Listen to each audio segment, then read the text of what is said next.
Hello friends, hope all of you are doing well. In today's session, we're going to continue our journey that we have been doing in MEG1 British poetry. For those of you who are new in this channel, let me tell you that we have been covering all the topics of British poetry MEG1 in a very systematic and chronological manner so that it helps you in your future preparation for the term and examinations. So in today's session, we'll be covering a topic from Block 3 Unit 13, that is The Flea by John Donne. Now this particular poem is very important from the examination perspective, and so is the poet, that is John Donne, who is considered one of the best metaphysical poet from the genre. So I've been getting a lot of requests in order to provide the notes and analysis of the piece of literature that I've been covering in my channel in my sessions. So in this regard, what you need to do is you need to go to the description part of the video and you need to click on the first hyperlink that is given, that is regarding the notes and analysis of that particular topic that I've been covering, and you will be directed to a web page where you will be able to see the notes has been created in a very concise manner. You can also share the notes with your peers, and if you have any doubts regarding that particular note, you can also post a comment there, obviously by logging into your Gmail account. So obviously the view that I've been giving is for the mobile viewers, those of you are using the mobile, and those of you are using laptops or desktops, you will be asked to click on the read more button so that you can see the entire note properly.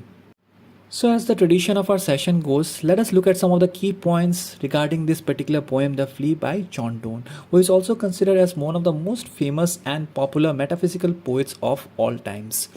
Now, The Flea is a poem by the English poet John Donne, most likely written in the 1590s. Now let me tell you that this poem has been published several years after it was written, that is, it was published in the year 1633.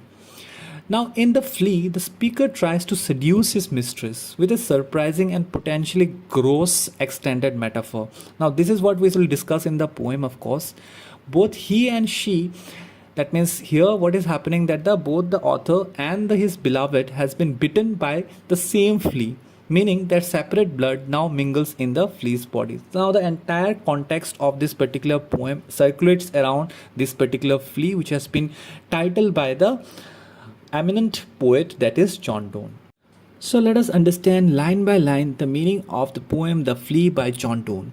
So the poem starts with, "Mark, but this flea, and mark in this, how little that which thou deniest me is."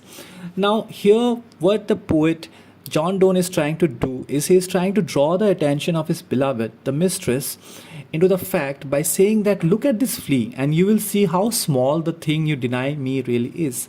Now what exactly the thing that his mistress or his beloved is denying? It's her virginity. Okay, so right from the very beginning, the author of John Donne is trying to say that he is very much desperate in order to make love with his virgin mistress. Okay, and he actually makes potentially gross and very surprising metaphors in order to make her feel the same. Now let us move on. It sucked me first and now sucks thee. Now with this line, it means that the flea has already sucked blood from the poet's body, and also it has sucked blood from her body. Now the word thee that is written in the third line end is actually the archaic form of you. Okay, so as we know that a lot of old English elements has been used in this particular poem, so I think you're already familiar with it. So let's move on in the fourth line. And in this flea over two bloods mingled be. Now after it has sucked the blood from the poet's body and the beloved's, that is the mistress body, now in the body of the flea both their bloods are intermingled. Okay, it is there in its body. Thou knowest that this cannot be said a sin, nor shame, nor loss of maidenhead. Now this is very important. The last two lines of this particular stanza, you can say, it's very important. Here a particular reliance belief has been addressed. That means in this period, reliance's beliefs were very much prominent, and it was believed that once two people makes intercourse, there was exchange of fluids and there was exchange of blood as well. Alright, now he is trying to draw reference from that Renaissance belief and trying to say that since the flea has taken blood from both the author and his beloved, now this is not a particular sin, nor it is a shame or loss of virginity. Yet this enjoys before it woo, and pampered swells with one blood made of two, and this, alas, is more than we would do. Now, here, talking from the first person perspective of the poet, he is trying to say that yet the flea gets to enjoy your blood without courting you first. Now, with this, I'm trying to make you understand, as I've referred in the first stanza, that according to a very popular Renaissance belief, during intercourse, what happens, there is an exchange of body fluids as well as blood, which is kind of gross and kind of weird and has been criticized by the post-Renaissance critics as well. Now, eventually, what happens is that after consuming the blood from the mistress without courting her, by saying this, the poet is actually trying to demean the virtue of virginity. Okay, that means what is happening, that he is trying to say that her virginity is not a virtue, it's kind of trivial thing, and after consuming the blood, the flea is actually grown fat. Okay, and he has actually consumed the blood from both the poet and as well as the mistress. On stay, three lives in one flea spare. Now, before we go and decode this particular line, let us see that how John Donne has beautifully given an allusion to the Holy Trinity. In this particular line, there is a mention of three lives. Now, with this, there is a reference to the Holy Trinity, and we know that in Christianity, Holy Trinity means the Father, the God, the Son, that is Jesus, and the Holy Spirit. Getting back to the lines, on stay, three lives in one flea spare, where we almost nay more than married are. Now here, what the poet John Donne is trying to do is that he is trying to refrain his mistress from committing a crime, from committing a sin. That means he is trying to say that not to kill the flea and kill them in the process.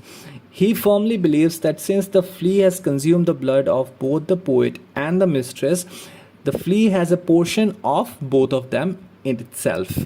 This flea is you and I, and this our marriage bed and marriage temple is, though parents grudge and you we are met and cloistered in the living walls of jet. Now the word cloistered means enclosed by.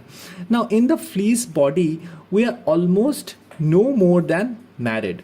Okay, no, actually here what John Donne is saying is that in the body of the flea they are more than married. Fine, I know that it's kind of absurd reference that what John Donne is doing here, but that is what he is trying to do. The flea is actually referred to as both the poet and the mistress. What John Donne is trying to say is that the flea is carrying a portion of both of them.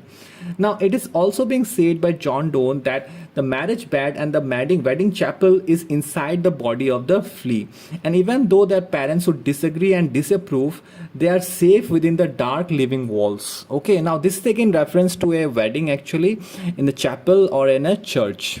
Though use make you apt to kill me, let not to that self-murder added be, and sacrilege 3 sins in killing 3. Now here what John Donne is trying to say is that though you want to kill me, do not add suicide and sacrilege to your list of sins. Now 3 sins will come from killing the flea. Now it's very important that we need to understand that here the desperation and the commitment of John Donne in order to make love with his mistress, in order to take her virginity and also to demean her virginity by saying that her virginity is a very trivial thing for her to preserve. And also he is trying to say what? That if she kills, that means by attempting to kill the flea, what the mistress is trying to do is the mistress is trying to refrain from giving her virginity away. Okay, she wants to preserve it.